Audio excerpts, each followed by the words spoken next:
Hello,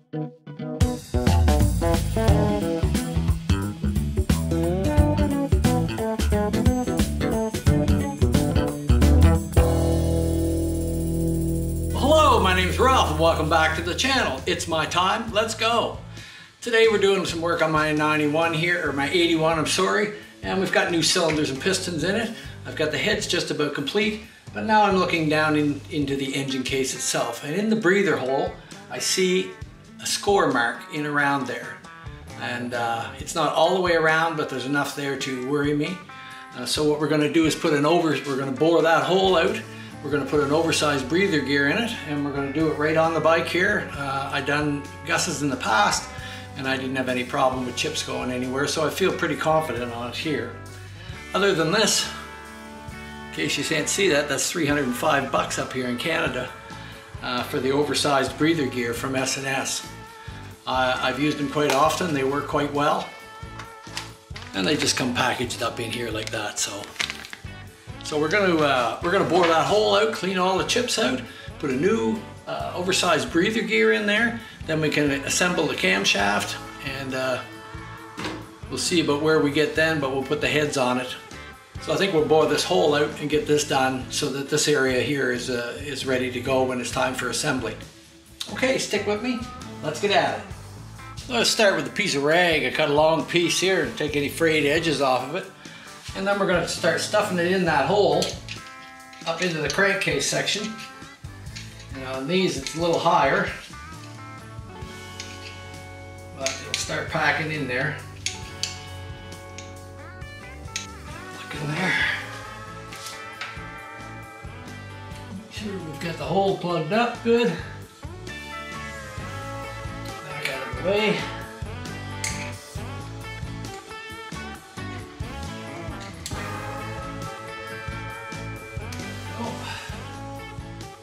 So now we'll start disassembling the oil pump off.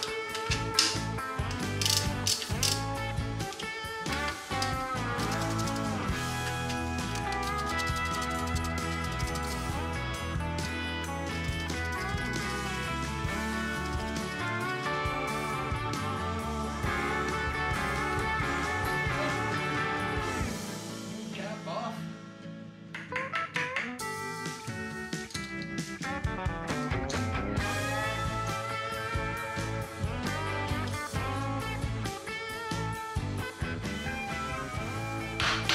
Here.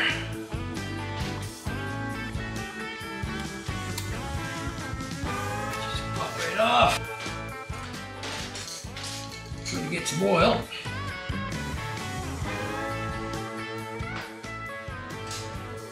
Okay, clips off. Take the outer clip off.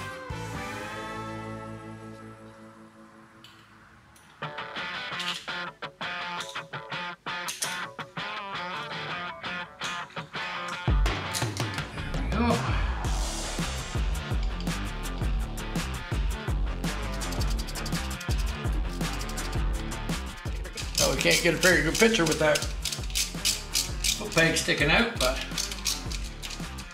she's in the way right now. Okay, we need to pop these gears out, and I'm going to mark them so that they go back in the same way they came out.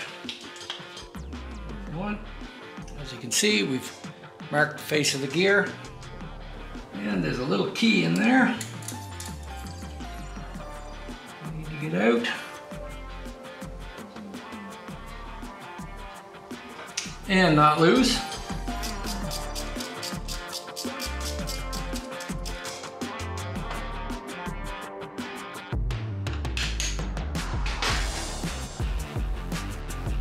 Slide that right off.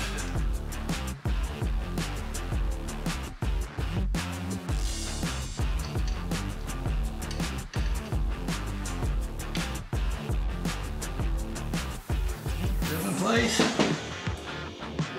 Key out, key, and there, we're good. Now we need to pull the oil pump off so that we can, through the little hole in here. So the little hole that's in the breather hole is here. Pump oil back to the return. So we need that off so that we can make sure that the chips are also clear out of that area. And we're going to pull this little plug in the back, way in the back, which would have been our alternate breather, but we're not using, so that I'm able to go blow through here and blow any chips that are in the little groove out. Okay, we've got this little rubber cap type of affair, and it just happens to fit the cam bearings, and it's just something that comes when you get a gas pepcock and or a new set of tanks. This will be stuck on where the pepcock goes, and it's just the right size. It'll stick into the cam bearing, and you're able to shove it in there so that we don't get any chips down there. Start plugging the whole area there. Back it in there as tight as we can because we're going to be vacuuming in here as well. Okay. So now we'll get our Jim's plate here, and this is what we use for boring the hole out in there. Get the itty bitty reamer out. Just a shot of oil on it.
Right, here we go. Okay, just gonna take that off. This is one that's made an application for older motors. We use a different size reamer there, and we can use it because some of the early motors had a bushing in the case for the cam instead of needle bearings like they did in later years. And with this, we can run a reamer through there and ream out that cam bushing. You can come like that. I modified it. There we go. It's just a sleeve that we made for the size of the reamer socket. Make sure we're solid. Get ready to cut it, and I'm going to get Pauline to come out and give me a hand to vacuum these chips out as we go, and see if we can make a new hole in there, put this breather gear in. So now we're going to start the reamer in the hole, and Paulie's going to watch for until we start to see some chips as I move in further.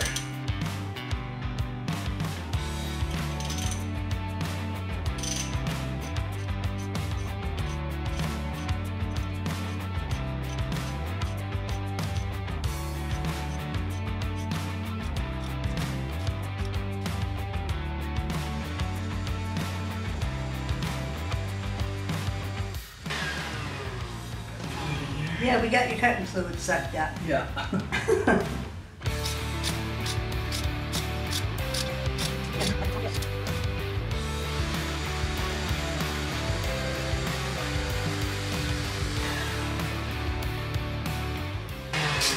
think we got her.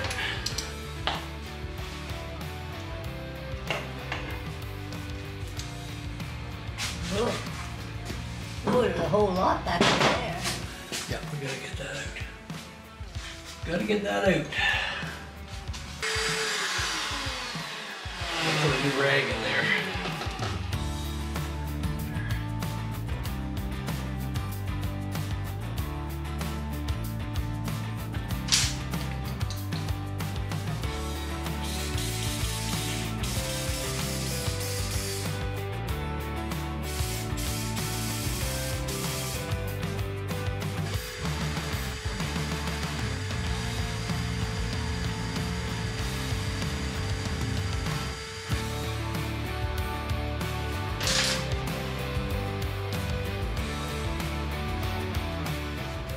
There's still a ridge there, but it's down. It's far enough down. There was one just out about 1/16 of an inch.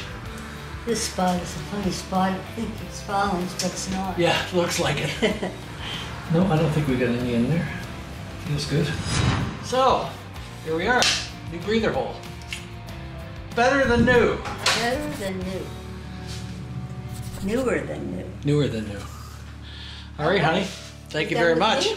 Yeah, well, we got to Take take the vacuum stuff. Take the vacuum cleaner. That's not part of my job. So taking your time and just going slow is how you get it. The first time I was in, I wasn't in just a little bit there, as the face of the gear wasn't sitting up against the face of the case. And I had to go just another little cut to get that in there, and now it fits perfect. So with the help of Queen Pauline. Yeah, what would you do without me? I don't know. I don't know. But we got it. We got it.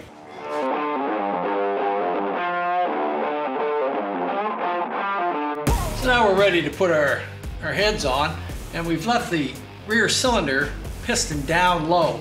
It's a very tight fit to get them in there, and it's one that can be a real pain.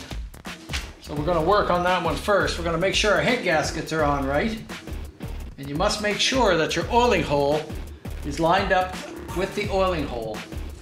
And you can put it on there the wrong way. That can happen. So it is really, really tight here. But let's see if we can get it in. There we go.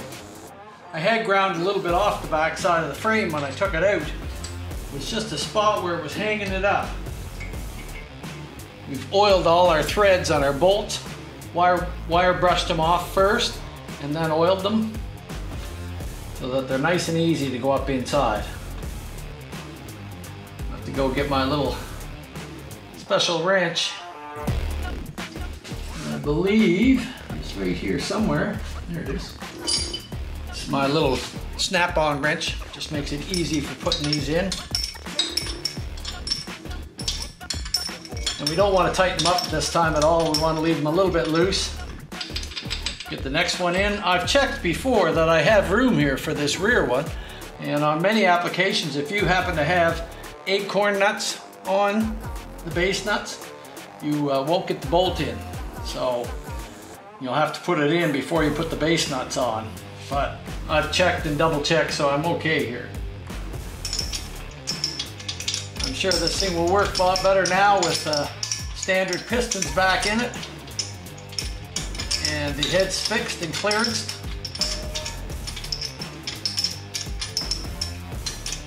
Made sure we had a nice 3-angle valve job on it all. I want to get some new rubbers for these, and we're going to put this in here before we get the head down on it. So I'll go get some new rubbers. New rubber on there. Okay. And we'll just slide this into place while it's loose there.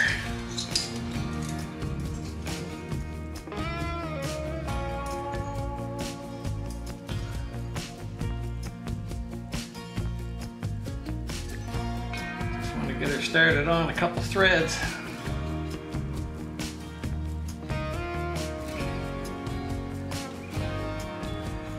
Again. There we go. Okay.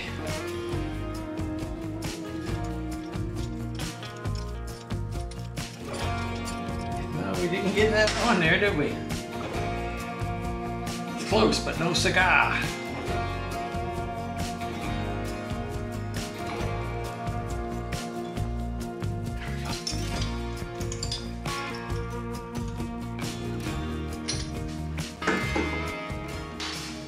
All right, I'll just go around the other side and get that. So, now we'll get our front head on. Again, be mindful of the oil hole. Like I say, it can go on the wrong way.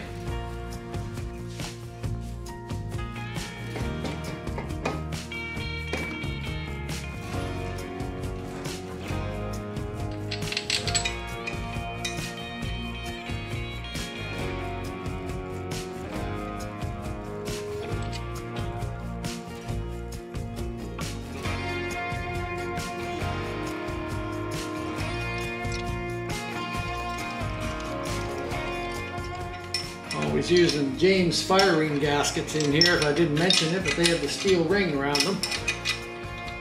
And they really help with sealing, especially on these shovels.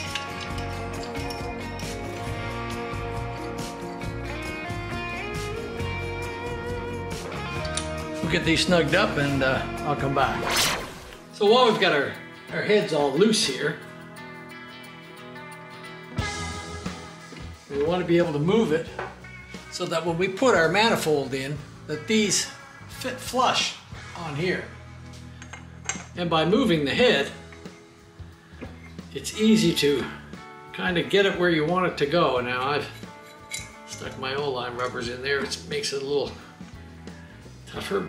And you'll find one way or the other will snug up so that they fit a little better. So I'm pretty close on that one. So I'm just gonna snug it down a little bit. Let's see if we can get this one about there. And we'll snug it down.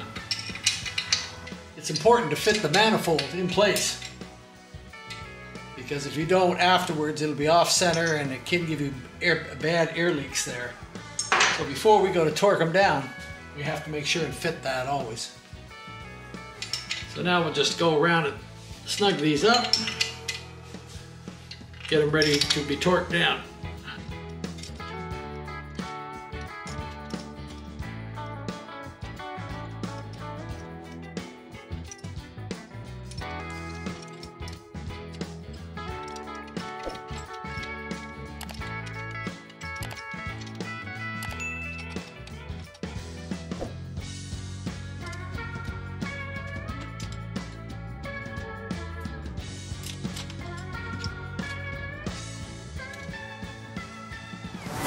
So I just go online to a torque wrench extension calculator, and you can punch in the numbers that you need and bring up the torques you want. Just on the bottom I've written all my torque calculations for what depends on whether I'm using this type or this type. And I also have this type. So I use 3 different pieces. 2 of them I've made up. One is a snap-on tool there. So these are like 3 3/4 inches, and that's a 2-inch. So we do the calculations, and this gives us how much torque to put on my wrench to attain the proper torque at 55 pounds and at 65 pounds. So I just use this torque wrench sequence, which is much like the Evolutions. You're torquing 1 and 2 by the oil hose down first. It seems to work well. I've had good luck with it. And I'm going to continue to use it because I find it works good and I get a nice torque. So we got it set to 41 pounds.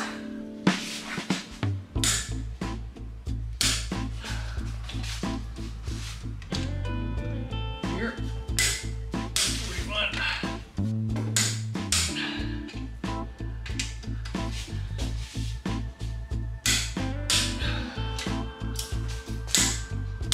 Okay. 49 pounds. Finish her off. Go.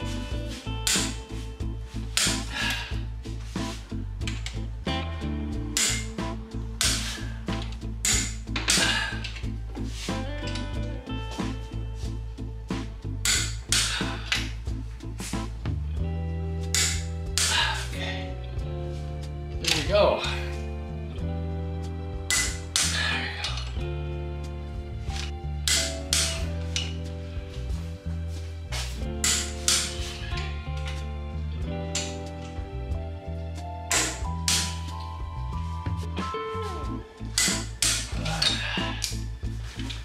then we'll dial it up to 49 pounds.